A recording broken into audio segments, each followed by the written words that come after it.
Nós vamos abrir a Bíblia, o livro de 1 Samuel, capítulo de número 10. Livro de 1 Samuel, capítulo de número 10. Vamos fazer uma leitura breve aqui da palavra, para nós iniciarmos a nossa mensagem, aquela que Deus nos confiou para essa noite. 1 Samuel, capítulo de número 10, versículo de número 1 até o versículo de número 11. Nós vamos meditar nessa palavra hoje, e eu creio que o Senhor vai comunicar algumas verdades aí aos nossos corações, nesses versículos, nesse breve espaço de tempo que nós temos, e quero te dizer que eu espero que essa palavra te traga um encorajamento. Mas não um encorajamento para você sair daqui feliz, dizendo que vai vencer todas as lutas. Um encorajamento para que você tenha a coragem de fugir do pecado, de tomar decisões de acordo com a Bíblia. Esse tipo de encorajamento, né? Tem um monte de encorajamento por aí afora, que as pessoas estão profetizando vitória, determinando um monte de coisa, e estão esquecendo o básico, da fundação, que é primeiro a gente se arrepender, para depois nos apropriarmos das bênçãos do reino de Deus, né? Existe um caminho para isso, e nós precisamos falar disso também. Isso faz parte, e talvez seja a parte mais essencial. Talvez a gente se sinta confrontado, e às vezes isso dói um pouco, né? Mas a Bíblia diz que o Deus que fere é o Deus que sara, e quando ele fere para sarar. Parece estranho, mas é igual aquela ferida que a gente deixa cicatrizar suja, e depois você tem que cortar ela de novo, limpar para poder arrumar ela para que ela possa sarar, né? Esse é o princípio das coisas, e esse é o princípio que Deus usa também junto conosco. 1 Samuel capítulo 10, versículo 1 ao 11, a palavra de Deus diz assim: Então tomou Samuel um vaso de azeite e lhe o derramou sobre a cabeça, e beijou e disse: Porventura não te ungiu o Senhor por capitão sobre a sua herança? Apartando-se hoje de mim, acharás 2 homens junto ao sepulcro de Raquel, no termo de Benjamim, em Zelza, os quais te dirão: acharam-se as jumentas que foste buscar, e eis que já o teu pai deixou o negócio das jumentas, e anda aflito por causa de vós, dizendo: que farei eu por meu filho? E quando ali passares mais adiante, e chegares ao carvalho de Tabor, ali te encontrarão 3 homens, que vão subindo a Deus de Betel, um levando 3 cabritos, o outro 3 bolos de pão, e o outro um odre de vinho. E te perguntarão como estás, e te darão 2 pães, que tomarás das suas mãos. E então chegarás ao outeiro de Deus, onde está a guarnição dos filisteus. E há de ser que, entrando ali na cidade, encontrarás um grupo de profetas que descem do alto, e trazem diante de si saltérios, tambores, flautas e harpas, e eles estarão profetizando. E o Espírito do Senhor se apoderará de ti, e profetizarás com eles, e tu se tornará em outro homem. E há de ser que, quando estes sinais te vierem, faze o que achar a tua mão, porque Deus é contigo. Tu, porém, descerás antes de mim até Gilgal, e eis que eu descerei a ti, para sacrificar holocaustos e para oferecer ofertas pacíficas. Ali 7 dias esperarás, até que eu venha a ti e te declare o que hás de fazer. Sucedeu, pois, que, virando ele as costas para partir de Samuel, Deus lhe mudou o coração em outro, e todos aqueles sinais aconteceram naquele mesmo dia. E chegando eles ao outeiro, eis que um grupo de profetas lhe saiu ao encontro, e o Espírito de Deus se apoderou dele e profetizou no meio deles. E aconteceu que, como todos os que antes o conheciam viram que ele profetizava com os profetas, então disse o povo, cada um ao seu companheiro: que é que aconteceu ao filho de Quis? Está também Saul entre os profetas? Até aqui. Se você puder, vamos fazer mais uma oração.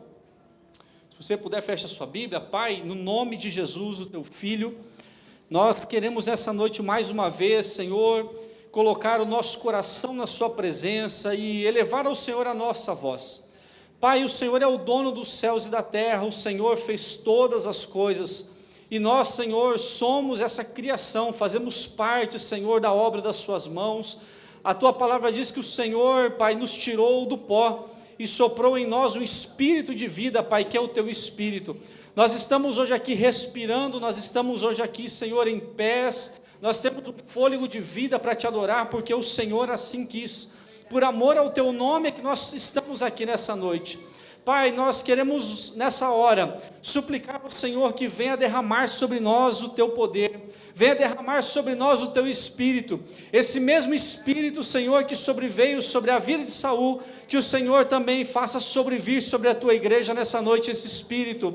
Senhor, não precisa ser, ó Pai, da maneira que nós queremos de forma alguma, mas faz da forma que o Senhor quiser, transforma o nosso coração em outro, dá-nos um coração novo, ou como diz, Senhor, o profeta, dá-nos um coração de carne, tira de nós o coração de pedra, nos permita ouvir a sua voz. Senhor, se alguém doente aqui nessa noite, seja sarado, se alguém aqui fraco, Senhor, seja fortalecido por essa palavra, se alguém que está caído, que o Senhor coloque de pé nessa noite, se alguém acorrentado, que o Senhor quebre as correntes, se alguém preso, que o Senhor abra as cadeias, Pai, traz libertação, traz alegria, traz esperança, Senhor, fortalece a nossa fé. Nós precisamos ouvir a tua voz aqui nessa noite, Senhor, fala através da tua palavra, em nome do teu Filho Jesus, amém.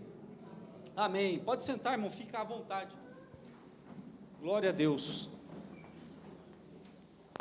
Abençoado, não mexe no microfone, porque eu vou ficar sem voz até o final. Eu vou devagar aqui, eu prometo. Nós vamos ler aqui a história de Saul, ou nós acabamos de ler a história de Saul, quando ele foi coroado rei. E a história de Saul, ela tem início, acredite você ou não, ou talvez você não tenha percebido, mas a história de Saul, ela tem início em um ato que é contrário à vontade de Deus. E pode soar estranho isso, né? Como assim Deus permitiu que acontecesse algo que ele não queria? É exatamente isso que aconteceu. Deus permitiu acontecer algo que ele não queria. E ele permitiu porque o povo pediu. O povo de Israel não tinha rei, estava sob a teocracia, né? Deus era rei, Deus era profeta na terra, Deus era sacerdote, Deus cumpria todas as funções e escolhia alguns homens para que desempenhasse as outras funções. Então, Deus reinava sobre o povo, Deus era o provedor, Deus dava a chuva, Deus dava o plantio, Deus dava a colheita, Deus dava o maná no deserto, Deus fazia os milagres, Deus vencia as guerras, Deus fazia tudo. Mas chegou um momento que o povo começou a clamar, pedindo para Deus e pedindo ao profeta Samuel que ungisse um rei sobre eles. E esse ato, essa atitude, essa oração, esse clamor do povo não agradou a Deus, mas Deus permitiu que acontecesse. Se nós vamos ali para o capítulo de número 8 da Bíblia, de 1 Samuel, nós vamos ver que o povo está pedindo, o povo está clamando, dizendo que eles querem um rei, e Deus admite, Deus permite que isso aconteça. Mas Deus, no momento que Ele faz essa permissão, no momento em que Ele autoriza isso, Ele também dá uma advertência. No versículo 11 ao versículo 18, Deus faz um alerta, dizendo: olha, o costume do rei que vai reinar sobre vocês será esse: ele tomará os seus filhos e colocará em carros, como seus cavaleiros, para que corram diante dele, e os porá por chefe de 1000, de 50, para lavrarem a sua lavoura, para fazerem a sua colheita, para fabricarem as suas armas de guerra, e os petrechos de seus carros. Ele vai tomar a filha de vocês para serem perfumistas, cozinheiras e padeiras. Tomará o melhor das vossas terras, das vossas vinhas, dos vossos olivais, e dará aos seus servos, e as vossas sementes, as vossas vinhas, dizimará, para dar aos seus oficiais e aos seus servos. Também os vossos servos e as vossas servas, e os vossos melhores moços, e os vossos jumentos ele tomará, e o empregará no seu trabalho. Dizimará o vosso rebanho, e vós lhe sereis servos. Deus estava dizendo: vocês querem um rei, eu vou dar um rei para vocês, mas ele vai tomar tudo o que é de vocês, e vocês vão ser servos desse rei. E aí no versículo 18 ele diz: então naquele dia, vocês vão clamar por causa do vosso rei, vocês vão orar para mim, dizendo que não era isso que vocês queriam, mas eu, o Senhor, não vos ouvirei naquele dia. Veja que o povo quer algo da parte de Deus, algo que é contrário àquilo que Deus quer, mas Deus o dá, e ainda Deus os adverte. E existe na Bíblia inúmeras oportunidades que nós vemos as pessoas atendendo, Deus atendendo o desejo das pessoas, e as pessoas se dando mal, as pessoas pedindo a Deus coisas que eles sabem que Deus não concorda, que eles sabem que Deus não quer, mas eles vão lá e insistem com Deus, e de tanto insistir, Deus fala: você quer? Então eu vou te dar, só que depois você vai reclamar daquilo que eu estou te dando, e quando você reclamar, eu não vou ouvir a sua reclamação. Veja, que nós olhamos tudo isso aí, e nós entendemos isso aí, e nós fazemos isso na nossa vida. Quem é que nunca orou pedindo alguma coisa para Deus, sem saber se era a vontade de Deus? Quem é que nunca fez uma oração pedindo para mudar de vida, pedindo talvez para namorar alguém, para casar com alguém, pedindo para ter um trabalho, e Deus estava dizendo assim: não é aí que eu te quero, não é com essa pessoa que eu te quero, não é nesse lugar que eu te quero, mas de tanto você insistir, eu vou te colocar lá. Só que assim, já vou avisando, você vai se arrepender disso, isso vai te custar caro, isso vai te doer, isso vai te escravizar, isso vai roubar tudo que você tem, mas eu vou te colocar lá, para ver se você aprende onde é que é o seu lugar, para ver se você entende que eu sou Deus, que eu tenho o controle das coisas, que eu é quem sei o que é o melhor para você.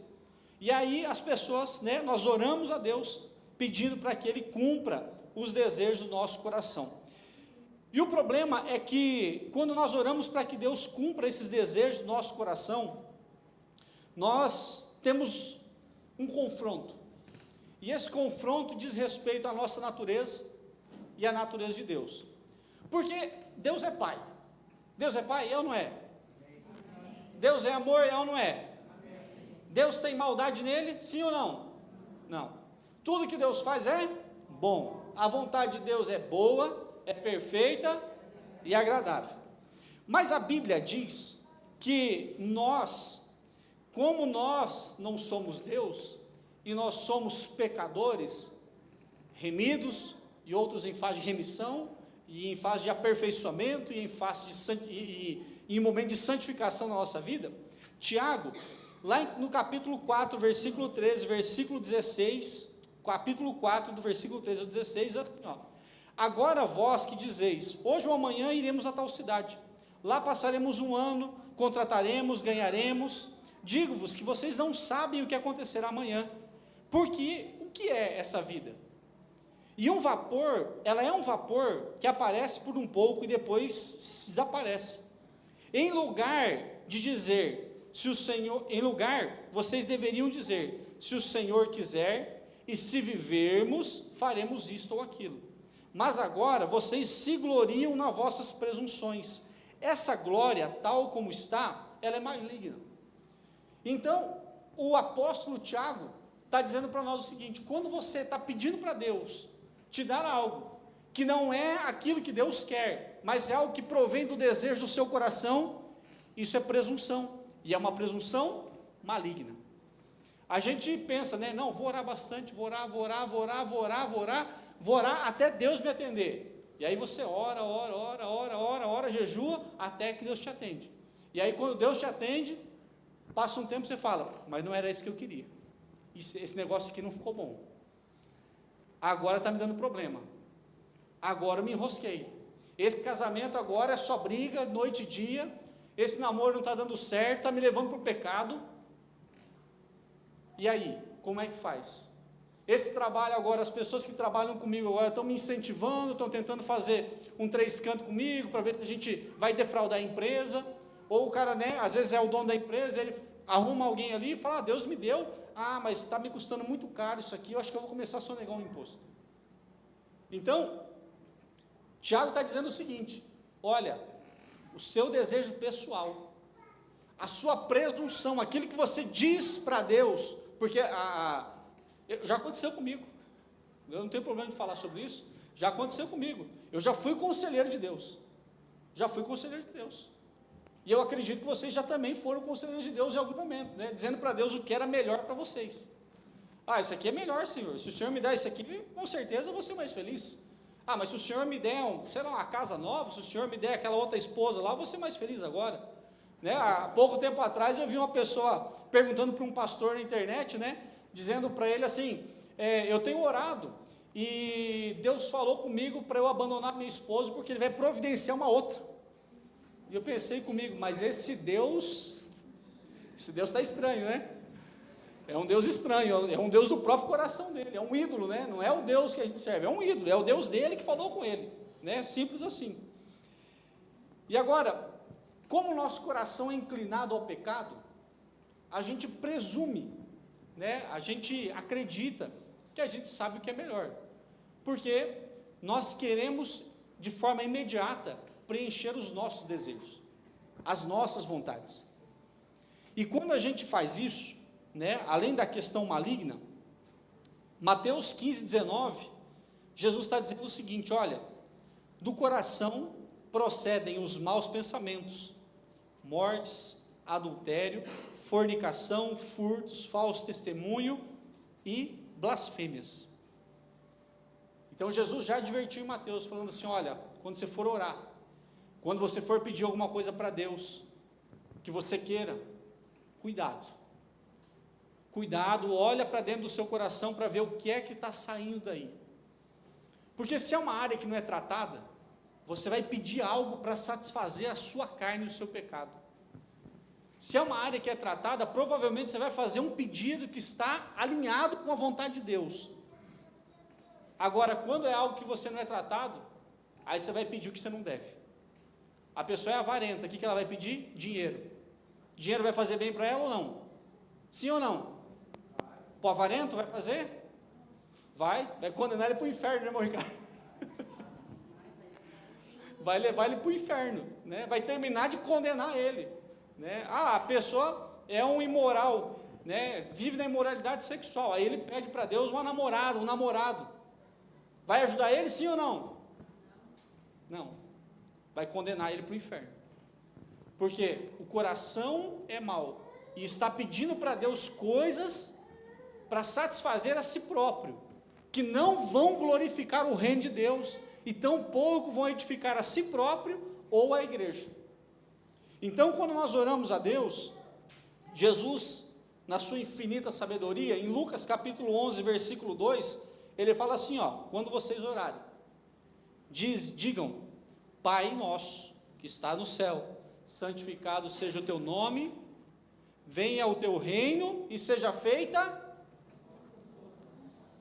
a tua vontade. Seja feita a tua vontade. O povo pediu um rei, Deus advertiu, falou: esse aqui que vocês estão me pedindo, é o começo do fim. E de fato, a nação de Israel, desde o dia que colocou Saul no trono, até o dia dos reinos divididos, e até as conquistas posteriores, só foi de marcha ré, só teve problema. Teve um tempo em que Davi foi rei, em que o reino estava bom, mas depois de Davi e depois de Salomão, tudo desandou, porque Deus havia avisado que assim seria. E aí você pode perguntar: mas irmão, e se eu estou pedindo para Deus fazer a minha vontade? E se Deus fez essa vontade, será que agora Ele não vai mais ouvir a minha oração? Eu estou arrependido, eu fiz um pedido, eu fiz uma escolha, e eu pedi para Deus me dar algo que não era da vontade dEle, o que é que eu faço agora? Se arrependa. Se tem algo, irmão, que funciona na vida, é arrependimento. Com Deus, é arrependimento. Eu pequei, vou me arrepender. Fiz uma escolha que não devia, vou me arrepender. Fiz uma oração e pedi algo para Deus que era contrário à vontade de Deus, o que eu faço? Vou me arrepender. Se arrepender, nós precisamos nos arrepender, porque hoje tem tem uma cultura da graça, né? Cultura da graça. Não é a teologia da graça, é a cultura da graça. Teologia da graça é: eu me arrependo, Jesus me perdoa, e eu vou embora e não pratico mais, assim como ele falou lá para a samaritana: vai e não peca mais. Mas a cultura da graça, não a teologia da graça, a cultura da graça é assim: eu estou debaixo da graça, então está tudo bem. Vou pecar, se amanhã eu cair de novo, estou na graça. Se depois eu cair de novo, estou na graça. Se depois, estou na graça de novo. E esse negócio de graça em graça em graça, e pecado, e pecado, e pecado, a pessoa nunca se transforma, e vai para o inferno com essa graça e tudo mais. Então nós precisamos de arrependimento, nós precisamos orar para entender a vontade de Deus, nós precisamos ler a palavra, para nós sabermos como orar, como pedir, o que pedir, quando pedir. Nós precisamos ter uma vida de oração, de Senhor, faz a tua vontade em mim, porque quando nós dissemos Senhor, faz a tua vontade, nós estamos nos colocando na presença de Deus, e quando nós estamos na presença de Deus, Deus faz aquilo que Ele quer, Ele nos aperfeiçoa, nos transforma, Ele traz para nós entendimento, Ele traz para nós uma mudança de mente e uma mudança de coração. Deus, Ele trata as nossas feridas, Deus, Ele trata e limpa os nossos pecados. Por isso nós precisamos orar e dizer: Senhor, seja feita a tua vontade, para que nós não venhamos a cair no engano de nós mesmos amanhã e sermos vítimas da nossa própria existência, né? Porque aí nós vamos escolher e pagar um preço muito caro pelas nossas decisões. Já dizia o pastor Fernando aqui no início, né? Quando a gente faz más escolhas, nós vamos pagar um preço. Se a gente tem a multidão de conselhos, e aqui na palavra de Deus tem muito conselho para nós, e muitos conselhos verdadeiros, a gente vai melhor, e a gente consegue estar no centro da vontade de Deus. Agora veja, a nossa vida em Deus, quando nós estamos na vontade de Deus, ou quando nós também não estamos, Deus tem uma ferramenta. Hoje de manhã, estava falando num devocional com alguns amigos, e eu disse essa frase aqui, ó: circunstância é ferramenta de Deus. Circunstância é ferramenta de Deus. Você acha que Deus age como? Você acha que Deus tem uma varinha mágica, uma cartola, e Ele faz uma mágica e faz alguma coisa aparecer, desaparecer? Não que Ele não pudesse fazer isso, né? Mas não é o natural de Deus agir dessa forma.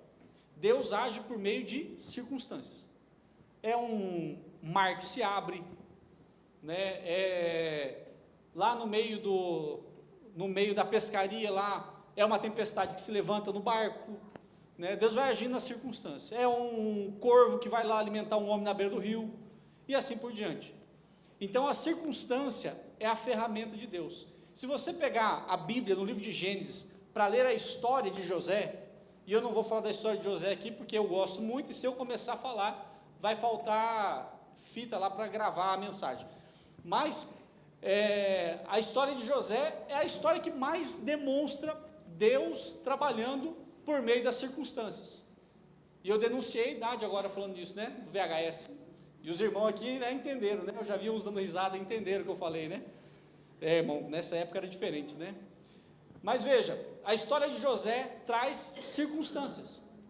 Deus trabalhando nas circunstâncias, seja na vida dele, seja na vida de Potifar, seja na vida lá do faraó, Deus está sempre usando as circunstâncias para trabalhar. E geralmente, na nossa vida, em nós que estamos na vontade de Deus, as circunstâncias são sempre desfavoráveis.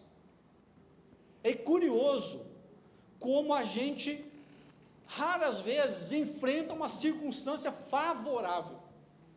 Quando Deus quer abençoar, o que Ele faz? Prova. Vou provar o Elton e a Vanessa. Provei, mas eu vou abençoá-la na frente. Vou provar o Adelar, por quê? Porque eu vou abençoar ele na frente. Vou abençoar o Anderson e a Monique, mas antes de abençoar eu vou provar. Vou colocar uma circunstância contrária. E aí a gente fica assim, né? Será que é de Deus? Será que não é de Deus?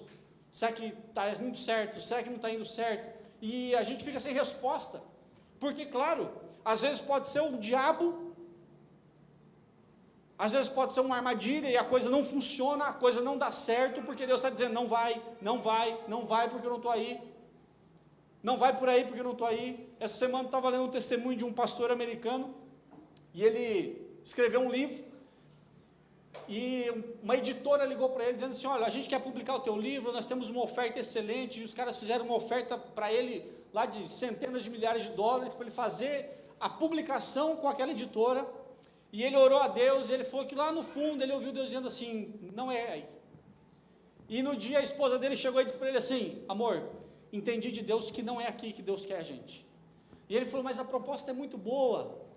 E ele orou a Deus de novo, né? E ele dizia para Deus: Senhor, mas essa proposta é boa, com certeza vem do Senhor. Olha o conselheiro de Deus, né? O conselheiro de Deus já saindo para fora, já mostrando a sua sabedoria. Ah, mas isso aqui é uma proposta muito boa, com certeza foi o Senhor que mandou. No dia que ele foi viajar para ir lá assinar o contrato, ele falou que o filho passou mal, vomitou na sala inteira, não dormiram à noite, a passagem do avião atrasou, a decolagem do avião atrasou, as passagens deram problema, ele teve dificuldade de embarcar, mas de tanto que ele insistiu, ele foi, assinou o contrato e tomou-lhe um prejuízo. E como é que a gente faz para entender quando é Deus nos provando e quando é o inimigo que está tentando nos impedir? Como é que a gente faz isso? Vou dizer para você, não tem uma fórmula mágica. Se fosse bom, irmão Geraldo, se fosse uma conta de matemática, ia ser fácil, né? A gente ponhava no papel, dividia, multiplicava, fazia raiz quadrada, igual, positivo é de Deus, negativo não é de Deus. Ia ser muito fácil. Mas a única forma que a gente pode compreender isso é nos aproximando do Senhor, em oração, palavra, em jejum. Oração, palavra, jejum. Porque nós precisamos ouvir o Senhor falar conosco. E eu vou dizer para você algo: Deus fala conosco.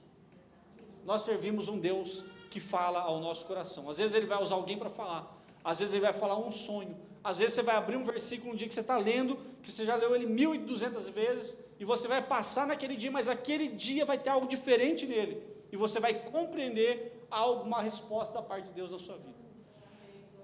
E por falar em circunstância, né, as circunstâncias que Deus nos submete, elas têm pelo menos 5 motivos para acontecer. Elas têm pelo menos 5 motivos para acontecer, para Deus usar. Primeiro, porque Deus quer aumentar a nossa paciência, a nossa capacidade de suportar o que está acontecendo. E eu não sei vocês, mas a minha não é muito comprida. Assim eu já fico meio incomodado. Já começa a dar umas 10 horas de prova, eu já fico incomodado. Quer ver se der um dia, quer ver se der uma semana, você quer ver se der um mês, imagina se der um ano de prova. Mas uma coisa é certa, quanto mais Deus aperta, mais a gente aprende, querendo ou não querendo. Porque quando a gente está na mão de Deus, diz o profeta Isaías: operando eu, quem impedirá? E esse operando eu, quem impedirá, não é só para declarar vitória na sua vida, dizer que Deus vai te abençoar e que ninguém vai impedir. Isso também é verdade, mas também é verdade que quando Deus opera para te provar, para te ensinar paciência, para te ensinar a suportar, operando Ele, você também não vai conseguir impedir. É melhor se submeter à prova, é melhor aprender, é melhor dobrar o joelho, orar e ficar ali na dispensação do Senhor, porque você vai aprender alguma coisa com Ele. A segunda coisa é que o Senhor abastece o nosso depósito de contentamento. Meu irmão, que fase, que coisa difícil na minha vida era ser contente com o que eu tinha. Parece que toda semana eu tinha que ter alguma coisa nova para ter sentido na minha vida. Se não tivesse nada novo em uma semana, parecia que tinha uma coisa errada. Eu já ficava meio depressivo, já ficava meio jururu, já pensava: não, mas nem vale a pena ir na igreja, acho que alguma coisa está errada, eu acho que talvez vou orar mais, quem sabe acontece alguma coisa. Mas era tudo uma necessidade de ter coisas novas, viver coisas novas, comprar algo novo, ter alguma coisa para me ocupar. Precisava ter algo, porque o meu depósito de contentamento era muito pequeno. Então eu não conseguia me alegrar com tudo que Deus já tinha me dado. Eu estava sempre procurando algo novo, sempre procurando uma motivação nova, alguma coisa nova. E aí, meu irmão, não tem né? Não existe lugar no mundo onde você vai conseguir suprir isso aí. Você consegue suprir isso só em Deus. Só quando você estiver contente com Deus e com aquilo que Ele já te deu, é que você vai encontrar felicidade. Tem pessoas que ficam a vida toda enchendo a vida de estímulos, procurando estímulos, se dando estímulos, comprando coisa nova, namorando com várias pessoas, flertando com gente que é casada, né, procurando emprego, trocando de emprego, nunca está feliz com o que tem, nunca está feliz onde está sempre tendo que ter estímulos para viver. E Deus coloca a gente na prova, para que a gente pare com isso e aprenda a ser feliz com aquilo que a gente tem. E é difícil, irmão? Não é. É gostoso, irmão? Não é. Mas depois que a gente passa, faz um bem danado para nós, e olha, é motivo de alegria depois que a gente vence isso aí. A terceira coisa é que a prova acrescenta em nós experiência e conhecimento. Vamos pegar a construção da igreja? Eu não sou pedreiro, mas aqui tem vários irmãos que são. Se eu for lá, e eu vou, prometo que eu vou, prometo, estou na minha palavra aqui, ó, na frente da igreja, eu vou lá ajudar de novo, mais uma vez. Mas a questão é que assim, se você não passa no lugar, você não aprende. Não tem como você ter um aprendizado genuíno se você não passar na prova para aprender. Você precisa passar. No colégio era assim, né? Você passava o ano inteiro, fazia a prova. E aí na prova dava aquele calafrio, né? Ah, será que o professor me pegar que eu estou colando? E aí você passa na prova. É difícil? É difícil. É agradável? Não é agradável. Mas é necessário para a gente aprender a experiência e o conhecimento. Nós só vamos ter experiência na construção se a gente for lá na construção. Você só vai ter experiência dentro de um fórum se você for no fórum. Você só vai ter experiência no seu ramo de trabalho se você vivenciar dentro dele. E quando você passar mais tempo lá, mais fácil vai se tornar. Mais simples vai se tornar o seu trabalho. Imagina o Robertson está lá socorrendo o pessoal lá no bombeiro, apagando o fogo, vai eu lá dirigir o caminhão. Né? Vai dar um problema, vai capaz de pegar fogo o caminhão e a água que está lá nele. Mas o Robertson já tem experiência, já está há anos trabalhando ali. Para ele já fica mais fácil.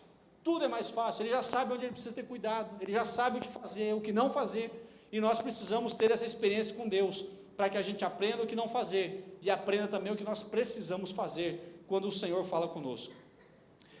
As circunstâncias também produzem em nós força, a circunstância também multiplica a nossa fé, e eu vou acelerar um pouco aqui, porque o relógio não perdoa. Então veja, nós passamos por circunstâncias porque Deus quer aumentar a nossa paciência, abastecer o nosso depósito de contentamento, acrescentar a experiência e conhecimento. Ele quer produzir força em nós e quer multiplicar a nossa fé. Ele quer que nós confiemos nele, independentemente de qualquer coisa. Agora, no capítulo 9, versículo de número 1 de Samuel, nós vamos encontrar a história do pai de Saul, Quis. Ele perdeu as jumentas foram embora, e ele não sabia onde ele estava. E o que ele faz? Ele pega Saul, ele pega o moço, né, o servo lá da família, e diz assim, ó, vai junto com Saul, e vai procurar as minhas jumentas, trazê-las de volta, porque elas têm valor. E aí a Bíblia conta que eles saem, eles vão, sobem morro, descem morro, ficam algum tempo fora, até que quando eles não tinham mais onde ir, e nem o que procurar, quando eles não tinham mais nenhum recurso, nenhum alimento, nenhuma bebida, eles estão perto de uma cidade chamada Zuf, e quando eles estão lá, Saul diz para o moço, vamos voltar embora, porque eu não tenho mais comida, a gente já veio até aqui e não achou nada. E o moço, e aí eu vou trazer aqui o que o pastor Fernando estava falando no começo, conselheiro, e o bom conselheiro leva a gente para perto de Deus. O moço diz assim, olha, mas nessa cidade tem um homem de Deus, um profeta, que ele pode dizer para nós onde estão as jumentas. E aí o Saul diz assim, mas eu não tenho nada para oferecer para ele. E o moço diz assim, mas eu ainda tenho um ciclo de prata aqui, vamos até lá. E quando eles estão descendo para o meio da cidade, 1 Samuel capítulo 9, versículo 14, diz assim, ó, e vindo eles no meio da cidade, eis que Samuel saiu ao encontro para subir até o alto. Primeiro, não despreze o conselho de quem quer te levar para perto de Deus. Certamente você vai perder uma bênção. Se Saul desprezasse o conselho do moço, do servo, do escravo da casa dele, ele teria perdido a bênção. E o conselho que aquele rapaz tinha dado para ele, era um conselho de: vamos procurar alguém que tem intimidade com Deus. Se você tiver um problema, procure alguém que tem intimidade com Deus, para te dar um conselho segundo a palavra de Deus. Agora veja, as circunstâncias que eram contrárias a Saul, que tinha perdido as jumentas, não achava elas em lugar nenhum, de um momento para o outro, elas se tornam favoráveis. E esse é o agir de Deus. Aquilo que até agora era resistência, aquilo que até agora era provação, aquilo que até agora era experiência de contentamento, se torna agora favorável para ele. Porque quando ele chega no meio da cidade, quem vem de encontro? Samuel. E aí você vai pensar: puxa, que coincidência. Meu irmão, com Deus não tem coincidência. Versículo de número 17. E quando Samuel viu a Saul, o Senhor lhe respondeu: eis aqui o homem de quem eu te falei, este dominará sobre o meu povo. Um dia, uma circunstância ruim e uma decisão de ouvir o conselho de alguém que o levou para perto de Deus, mudou a história de Saul. Porque naquele dia, ele ouviu a promessa que Deus tinha na vida dele. Veja, que naquele dia, ele encontrou um homem, para quem Deus já tinha contado a história dele, para quem Deus já tinha falado ao seu respeito. E eu quero dizer para você, Deus já está falando ao seu respeito para alguma pessoa, que para você é importante. Talvez Deus já está falando ao seu respeito para sua esposa, que não quer vir para a igreja, ou para o seu marido, que não quer vir para a igreja. Talvez Deus esteja falando ao seu respeito para os seus clientes, para o seu chefe. Talvez Deus esteja falando ao seu respeito para as pessoas que estão na sua vizinhança, dizendo: olha, pode ir na casa daquela pessoa lá, porque lá tem um homem e uma mulher de Deus que vai poder te ajudar. Eu não sei qual é a sua circunstância, mas eu sei de uma coisa: vai chegar um momento que você vai ouvir de alguém dizendo: Deus já me falou ao seu respeito, eu senti de Deus de vir aqui te abençoar, eu senti de Deus de vir aqui te procurar, porque eu precisava de uma ajuda. Eu não sei qual vai ser a resposta, mas eu tenho certeza, irmão, que não haverá nenhum tipo de coincidência na sua vida, porque Deus vai falar. Se Ele não falar com alguém, talvez Ele fale com você, dizendo: olha, vá lá e diga para aquele irmão que eu ainda estou com ele, que eu ainda vou fortalecê-lo, que eu ainda vou abençoá-lo, que eu ainda ajo na vida dele, na família dele, que eu ainda cuido dos dele. Eu não sei o que vai acontecer, mas seja um instrumento de Deus na vida de alguém, em nome de Jesus. Amém? Vamos lá. Deus então transforma Saul em um novo homem. Está escrito no versículo 11, 10 e 11. Aliás, está escrito no 8, né? No 6, o Espírito do Senhor se apoderará de ti, e tu se tornarás em outro homem. No 9 diz que quando Samuel sai, Deus lhe muda o coração em outro. E eu realmente tenho certeza que Deus transformou Saul naquele dia. E Saul parou de ter pensamentos pecaminosos. Saul naquele dia passou a ser um instrumento de Deus. Ele saiu de lá e foi profetizar com os profetas. Veja que Deus virou a vida de Saul em 1 minuto, talvez menos, porque Samuel sai. Quando Samuel vira as costas, Saul é outro homem. E ele fica tão diferente, que o primeiro lugar que ele vai andar com os profetas, ele vai para uma igreja. Ele vai lá para o meio da igreja, e ele vai para a igreja onde tem profeta, onde tem oração, onde tem jejum, onde tem consagração, porque ele vai para um lugar onde tem um monte de profeta. E aí, ele profetiza com esses homens lá. E a Bíblia diz que o seu coração se tornou em outro. E eu me lembro da palavra de Paulo aos Romanos, capítulo 12. Vocês não devem se contentar com esse mundo. Antes vocês devem se renovar a sua mente, renovar o seu coração. Eu já disse em outra pregação antes aqui, se o mundo não está te aborrecendo, é porque o seu coração está mais parecido com o mundo do que parecido com o Senhor. Se o mundo não está te aborrecendo, se as pessoas não estão te achando diferentes, se as pessoas não estão te achando estranhas, é porque o seu coração está mais parecido com o mundo do que parecido com as coisas que são do Senhor. Irmão, essa palavra é dura, eu sei, irmão, mas ela também é dura para mim, e eu também preciso comer essa palavra, eu também preciso ouvir essa palavra, e eu também preciso pregar essa palavra. Eu preciso dizer que as pessoas, quando viram Saul, no versículo 11, eles estavam se perguntando, o que aconteceu?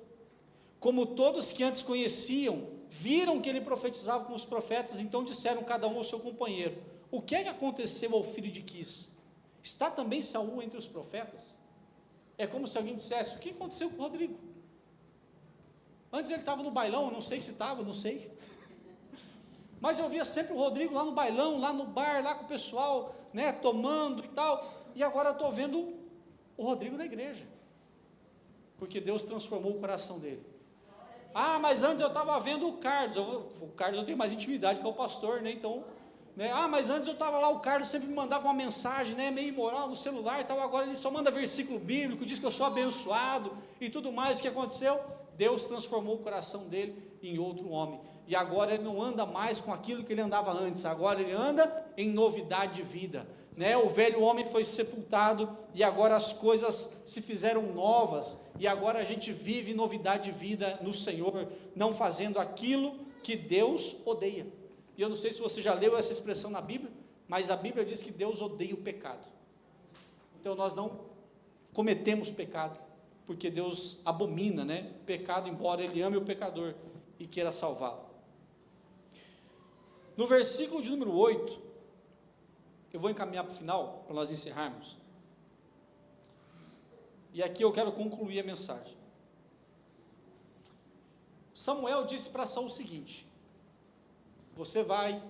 o Espírito de Deus vai se apoderar de você, você vai ter um novo coração, você vai profetizar com os profetas, mas quando você subir até Gilgal, você vai me esperar lá por 7 dias, e depois eu vou te encontrar lá, e nós vamos oferecer um sacrifício ao Senhor, e depois nós vamos para a guerra. Só que, no verso de número 8, já do capítulo de número 13, está escrito assim, e esperou Saul 7 dias, até o tempo em que Samuel determinou, não vindo porém Samuel a Gilgal, o povo se dispersava dele.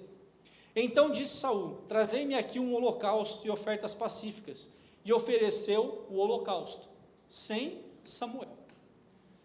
Se você voltar um pouquinho para trás, você vai ver que Saul estava enfrentando uma circunstância difícil, mas em obediência e honra ao seu pai, que pediu que ele fosse procurar as jumentas, ele foi abençoado. Aqui, ele também estava enfrentando uma circunstância difícil, porque os filisteus tinham cercado o povo de Israel, o exército de Israel estava se escondendo nas cavernas, a circunstância não era boa, e aí o Saul fez o quê? Falou, vou dar meu jeito. O Samuel falou para eu esperar, hoje já é o 7º dia, já são 21, Samuel não chega, sabe o que eu vou fazer? Vou fazer o que eu sei fazer de melhor, fazer o que eu quero, né? O que a gente quer, a gente faz de melhor, isso é verdade. E aí o que ele faz? Ele pega o holocausto e ele oferece. Quando ele termina de queimar os bois, os cabritos, o pão, quando ele termina de queimar o altar, quem chega? Samuel. E aí Samuel chega, versículo 10 diz assim, e sucedeu que, acabando ele de oferecer o holocausto, eis que Samuel chegou, e Saul lhe saiu ao encontro para o saudar. Sabe criança quando apronta? Ela apronta, daí quando você chega e fala assim, o que você fez? Ela vem, dá um abraço, papai, mamãe, não fiz nada, né? Foi mais ou menos o que Saul fez o que não devia. Quando ele viu o cara chegando, ele chegou lá e foi cumprimentar, foi dar um abraço no Samuel, né? Ô Samuel, você chegou, que bom, a gente estava te esperando, né? E aí Samuel diz assim para ele, o que é que você fez? E aí ele deu uma desculpa. Porquanto eu via que o povo se espalhava de mim, e tu não vinha, e os filisteus já tinham ajuntado em Micmas, eu disse, agora descerão os filisteus sobre mim a Gilgal. E ainda à face do Senhor não orei, constrangi-me e ofereci o holocausto. Então disse Samuel a Saul, você procedeu neciamente, não guardou o mandamento que o Senhor Deus te ordenou, porque agora o Senhor teria confirmado o teu reino sobre Israel para sempre. Em outras palavras, Samuel falou assim, como você não obedeceu, o teu reino já está condenado. Tanto é verdade que aqui fazia 1 ano que Saul era rei, 1 ano de reinado, Deus já tinha rejeitado Saul. Vou concluir. Deus escolheu Saul, sim ou não? Sim. Abençoou Saul, sim ou não? Derramou sobre Saul seu espírito, sim ou não? Transformou o coração dele, sim ou não? Ele profetizou, sim ou não? E mesmo assim, ele pecou contra Deus, desobedecendo a palavra que o profeta tinha dado a ele. Ou seja, Deus pode te transformar, Deus pode te dar um coração novo, Deus pode te encher do Espírito Santo, você pode ser usado por Deus, e no final de tudo isso, se você não vigiar, e tropeçar na palavra, você pode ser rejeitado pelo Senhor. Amém? Ficou um silêncio de luto agora, né? Ficou um silêncio, eu entendo, eu também fico assim, mas veja, Deus olha para as intenções do nosso coração, é aquilo que eu falei antes, Deus olha o coração, Deus sonda o coração, porque é do nosso coração que procedem as nossas intenções. A intenção de Saul era boa, extremamente boa, ele olhou, viu o povo indo embora, se escondendo, ele viu que Samuel não chegava, ele pensou, vou dar um jeito, vou resolver isso aqui, traz aí o holocausto, traz as ofertas, nós vamos queimar, vamos fazer uma oração, vamos fazer um culto, e Deus vai abençoar. O problema é que a intenção boa, e fazer aquilo que ele achava que era certo, não estava de acordo com a palavra de Deus. Sabe que, muitas vezes na nossa vida, nós queremos fazer as coisas do nosso jeito, e esquecemos de consultar a palavra de Deus. O Saul saiu da posição que era para ele estar. Samuel disse para ele, você vai, me espere, não faça nada. E quando ele sai da posição, ele perde a bênção de Deus. Quantos de nós já saiu da posição? Quantas vezes você já saiu da posição? Deus te chamou para um determinado lugar, Deus te chamou para um ministério, Deus te chamou para uma missão, Deus falou no seu coração, fala para o seu vizinho de Jesus, fala para o seu colega de trabalho de Jesus, sai desse grupo de WhatsApp que você está aí, que só estão mandando coisa que não presta, só imoralidade, só coisa errada.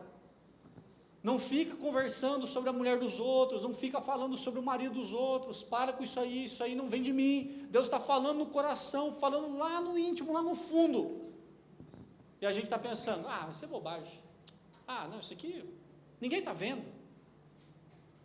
Imagine Saul lá no morro pensando, é bobagem. Esperar Samuel, bobagem. Vou fazer do meu jeito. Eu sei fazer, eu sou rei. Deus me ungiu, eu profetizei, eu preguei, eu cantei, eu toquei no grupo de louvor, eu fui na oração de quinta-feira, eu sei fazer, eu vou fazer do jeito que eu quero fazer, eu vou fazer desse jeito porque vai resolver logo, eu não consigo mais esperar, eu preciso dar um jeito. E aí a gente faz, e contraria a vontade de Deus. Quero te convidar a ficar em pé, 8h29,